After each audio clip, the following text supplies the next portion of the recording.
ভারতবর্ষে যে চারখানা বোমা দত্ত যে দেখুন উঁচু যে মেন চূড়াটা আছে ওই চূড়াটা, কলকাতা থেকে মাত্র 1 ঘন্টার দূরত্বে মাত্র 25 টাকা খরচা করে আপনারা চলে আসতে পারেন এই মন্দিরে। এই মন্দির কোথায়, কিভাবে আসবেন, মন্দির কখন খোলে, কখন বন্ধ হয়, মন্দিরে পুজো দেওয়ার কী ব্যবস্থা আছে, আর ভোগ প্রসাদের কী ব্যবস্থা আছে, সমস্ত খুঁটিনাটি তথ্য দেবো আজকের এই ভিডিওতে। তো এখন আমি দাঁড়িয়ে রয়েছি বারুইপাড়া স্টেশনে। যারা আপনারা হাওড়া দিক থেকে আসতে চান তো তারা আপনারা হাওড়া স্টেশন থেকে 10 টাকা টিকিট কেটে আপনারা বারুইপাড়া স্টেশনে চলে আসবেন। তো বারুইপাড়া স্টেশনে আসার পর সামনে এখানে রয়েছে অটো করে আপনারা চলে যাবেন বনমালীপুর, যেখানে অটো ভাড়া আপনাদের নেওয়া হবে 15 টাকা। তো আমি অ্যাকচুয়ালি এসেছি বাইকে করে, বাট আপনাদের সুবিধার জন্য আমি এই ট্রেন রুটটা একবার আপনাদের দেখিয়ে দিলাম। এই দেখুন সামনে এখানে অটো রয়েছে আর সামনে রয়েছে রেলের টিকিট কাউন্টার, একবার আপনাদের দেখিয়ে দিই।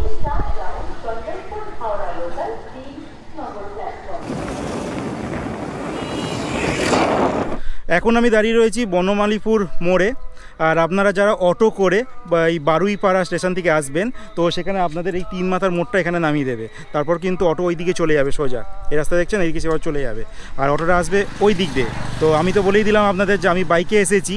তো যাই হোক, অটোটা আপনাদের এখানে নামিয়ে দেবে। অটো নামানোর পর আপনারা এই রাস্তা ধরে সোজা মন্দিরের দিকে চলে যাবেন। একবার আপনাদের দেখিয়ে দিচ্ছি, এই যে সামনের রাস্তাটা দেখছেন এখানে চলে যাবেন, আর ওই যে মন্দিরের চূড়াটা দেখতে পাওয়া যাচ্ছে এখানটা। বনমালীপুর যে মোড়টা দেখালাম আপনাদেরকে, সেই মোড় থেকে আমরা চলে এলাম এবার মন্দিরের সামনে। আমি মন্দিরের ঠিক অপোজিট দাঁড়িয়ে আছি, মানে বিপরীত দিকে দাঁড়িয়ে আছি। এইবার দেখুন, তো আমার পিছনে আপনারা দেখতে পাচ্ছেন বনমালীপুর তথা হুগলি জেলার সবথেকে বৃহত্তম মন্দির এই মুহূর্তে ব্রহ্মাদত্ত ধাম মন্দির। এই হচ্ছে ব্রহ্মাদত্ত ধাম মন্দিরের প্রবেশদ্বার, আর প্রবেশদ্বারের সামনেই রয়েছে দেখুন একটা ছাতা টানানো একটা জায়গা রয়েছে, যেখানে পুজো দেওয়ার যে সমস্ত ফুল বা সামগ্রিক জিনিস লাগে সেইগুলো এখানেই বিক্রি হচ্ছে। একবার সামনে গিয়ে একবার আপনাদেরকে দেখিয়ে দিচ্ছি।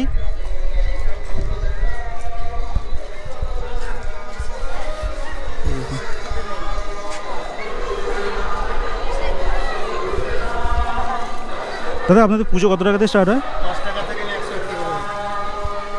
আচ্ছা, এখানে 5 টাকা থেকে শুরু হয় পুজো দেওয়া, 101 টাকা অবধি দেওয়া যায়। আর এখানেই সামনে দেখতে পাচ্ছি সকাল 8টা থেকে রাত্রি 8টা পর্যন্ত মন্দির খোলা থাকে, আর দুপুর 1টা থেকে 3টে পর্যন্ত মন্দির বন্ধ থাকে। সামনে যে লেখাটা আছে সেটাই বলছে। এই হচ্ছে দেখুন মন্দিরের সময়সূচি দেওয়া রয়েছে। বৃহস্পতিবার সকাল 7টা থেকে রাত্রি 9:30 পর্যন্ত মন্দির খোলা থাকে। এছাড়া শুধু বৃহস্পতিবার কিন্তু এখানে ভোগ প্রসাদের ব্যবস্থা রয়েছে। পুরোটা আমি বলতে পারছি না, আপনারা ভিডিওটা পজ করে দেখে নেবেন। তো এখানে দেখুন কুপন দেওয়ার টাইম নিয়েছে, দুপুর 1টায় আরতি শেষ হওয়ার পর মহাপ্রসাদের কুপন দেওয়া হয়। তা পুরোটাই কিন্তু বিনামূল্যে, যাবতীয় ডিটেলস কিন্তু দেওয়া রয়েছে, আপনারা একবার দেখে নেবেন। ব্রহ্মাদত্ত ধামের মন্দির প্রথম গেটটা ক্রস করার পর এই সামনে হচ্ছে মূল মন্দির দেখতে পাচ্ছি, আর উপরে ধ্বজ উঠছে, প্রধান ধ্বজ মাঝখানে উঠছে, আর দুই ধারে কিন্তু আরও 2টি ধ্বজ উঠছে উপরে। তো এবার আমি মন্দিরের সামনের দিকে নিয়ে যাব আপনাদেরকে, আর সামনে মন্দিরটাকে ঘুরে দেখাবো।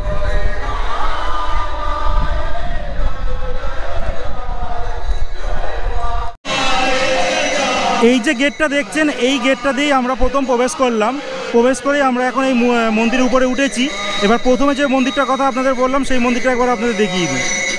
এই হচ্ছে গণেশ দেবতার মন্দির, আর ওই দিকে রয়েছে আরেকটা মন্দির, সেইটা একবার আপনাদের দেখিয়ে দিই। এবার দেখতে পাচ্ছেন কপিল মুনির মন্দির, ওই দিকে ছিল গণেশ দেবতার মূর্তি, আর এইবার এখানে আছে কপিল মুনির মূর্তি।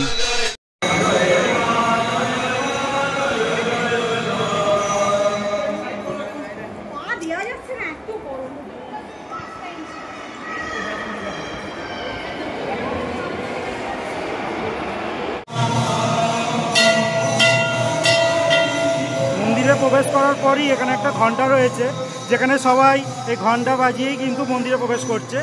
এরপরে দেখতে পাচ্ছি একটা কচ্ছপ রয়েছে, দেখুন সাদা রঙে বড় আকারে, যা হিন্দু ধর্মের কিন্তু এক অন্যতম প্রতীক বলা হয় এই কচ্ছপকে।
এই হচ্ছে বোমাদত্ত ধামের মন্দিরের ভিতরে প্রভুর মন্দির। আর এই ঠিক মন্দিরের এখানটায় একটা ব্যানারের মাধ্যমে ভারতবর্ষে যে 4খানা বোমাদত্ত ধাম আছে সেই জায়গাগুলো কিন্তু এখানে তুলে ধরা হয়েছে। দেখুন সবার প্রথমে যে ধামটা লেখা রয়েছে, প্রথম ধাম শিব দত্ত ধাম, মধ্যপ্রদেশে অবস্থিত।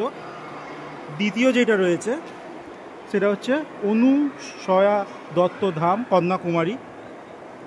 3 নম্বর যে ধামটা রয়েছে যেখানে আমি এখন উপস্থিত রয়েছি, বোমাদত্ত ধাম, কলকাতা। অ্যাকচুয়ালি এটা হুগলির মধ্যে পড়ে, বনমালীপুরে। আর একদম যে শেষ ওইখানটায় রয়েছে সেটা 4র্থ ধাম, অত্রি দত্ত ধাম, উত্তরাখণ্ডে অবস্থিত। তো আপাতত আমি এই যে 3 নম্বর যে ধামটা রয়েছে যেটা কলকাতা মানে হুগলি জেলায় অবস্থিত, সেখানে আমি রয়েছি। মন্দিরের ঠিক বাঁদিকে একটা গর্ভগৃহর দিকে যাচ্ছে একটা রাস্তা, সেই রাস্তা ধরে আমরা নিচের দিকে যাচ্ছি যেখানে আছে শিব মন্দির। দেখুন ওখানে লেখা রয়েছে শিব মন্দির, সেই শিব মন্দিরে আমি যাচ্ছি। আর এই দিকে যে রাস্তাটা আছে এটা কিন্তু বাইরের দিক দিয়েও আসা যায় আর মন্দিরের ভিতর দিয়েও আসা যায়।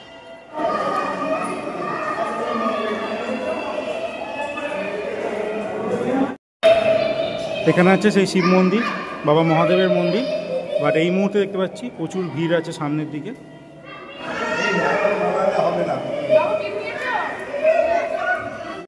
এখন মন্দিরে এই মুহূর্তে ভোগ আরতি হচ্ছে। ভোগ আরতি হয়ে যাওয়ার পর এখানে ভোগের কুপন মানে ভোগ প্রসাদ খাওয়ার জন্য কুপন দেওয়া হয়, যা শুধু একমাত্র বৃহস্পতিবারই দেওয়া হয়, অন্যান্য কোনো দিন কিন্তু দেওয়া হয় না।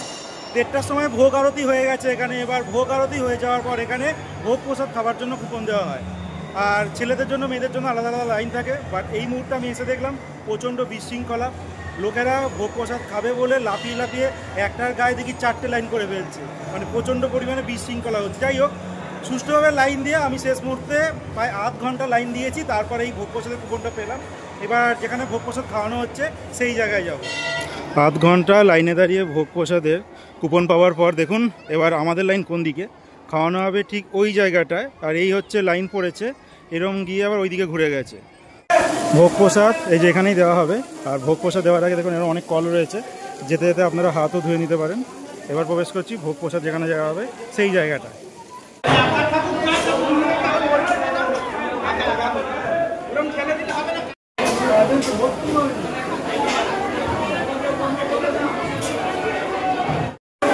আমরা এখন এই পাতা পেয়ে গেছি, সবাই পাতা দিয়েছে, অনেকটাই লেট হয়ে গেছে, সবাই লাইনে আছি এখন।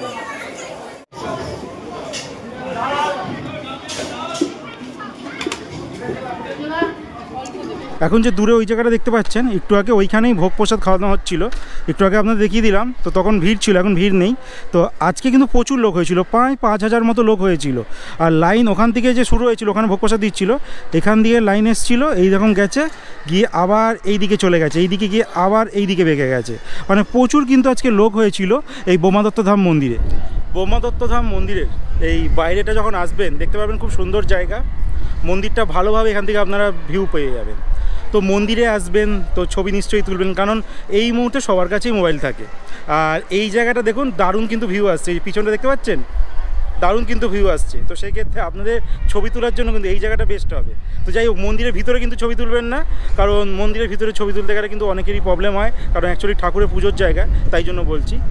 আর এই দেখুন এইটা হচ্ছে এক সাইডের ভিউ। আর ওই যে পিছন সাইডে যে জায়গাটা দেখাচ্ছি ওখানটায় কিন্তু ভোগ প্রসাদ খাওয়ানো হয়েছিল একটু আগে। তো যাই হোক, এবার আমরা অপোজিট সাইডে যাবো, সেই জায়গাটাও একবার আপনাদের দেখাবো। এখন যে চূড়াটা দেখতে পাচ্ছেন এটা হচ্ছে বোমাদত্ত ধাম মন্দিরের মেন চূড়া, যেটা যে মেন মন্দিরের চূড়াটা হচ্ছে এইটা। আর আমরা এরপরেই ওই দিক দিয়ে উঠবো, মানে ওইদিকে সিঁড়ি আছে, ওই সিঁড়ি দিয়ে আমরা এর উপরটায় যাবো। আর উপর থেকে আপনাদেরকে এই চারিপাশে দৃশ্যটা একবার দেখাবো। অ্যাকচুয়ালি উপরে কিন্তু সবাইকে অ্যালাউ করে না, আমরা এখানকার কর্তৃপক্ষের সঙ্গে কথা বলেছি, ওনারা পারমিশন দিয়েছে বলেই কিন্তু আমি এই উপরটা যেতে পারছি। এখন আমি উপস্থিত রয়েছি বোমাদত্ত ধাম মন্দিরের ঠিক উপরের জায়গায়, মানে মন্দিরের উপরে জায়গাটা আছি। আর এখান থেকে চারিদিকের ভিউটা কিন্তু দারুণ দেখা যাচ্ছে। আপনাদেরও একবার দেখিয়ে দিচ্ছি, আপনারা দেখুন এই জায়গাটা থেকে ভিউটা কেমন লাগছে।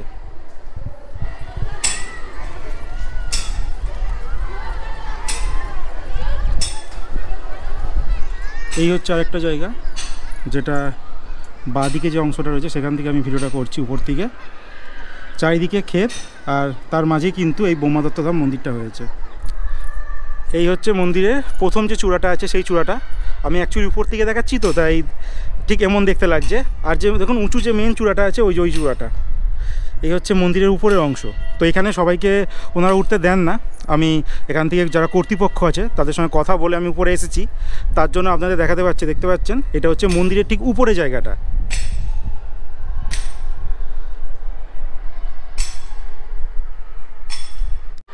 মন্দিরে দেখুন এই একটা যে চূড়া দেখালাম, ঠিক এই চূড়াটার সামনেই ওই যে মেন ধ্বজটা, যেটা নিচ থেকে দেখা যাচ্ছিলো, ওই যে মেন ধ্বজটা ওখানে উঠছে।